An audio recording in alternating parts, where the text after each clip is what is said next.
دیوار بخون، با قلم میخ نوشت غربتش را به روی صفحه تاریخ نوشت تا بدانند همه علی امام فاطمه است، تکه کلام فاطمه است. علی امام فاطمه است، تکه کلام فاطمه است. ذکر علی علی علی، نبض قیام فاطمه است. ذکر علی علی علی، نبض قیام فاطمه است. تکیه‌گاه علی،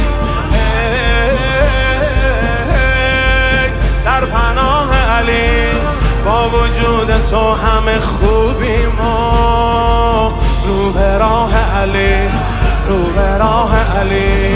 حیدر حیدر حیدر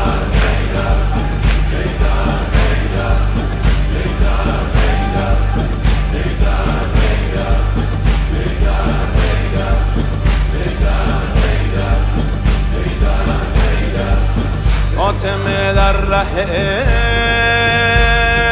رفته که جان بسپارد.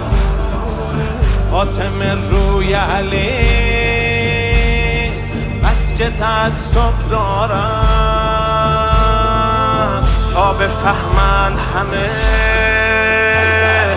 علی شعار فاطمه است، دار و ندار فاطمه است. علی شعار فاطمه است، دار و ندار فاطمه است. ذکر فضائل علی همیشه کار فاطمه است. ذکر فضائل علی همیشه کار فاطمه است.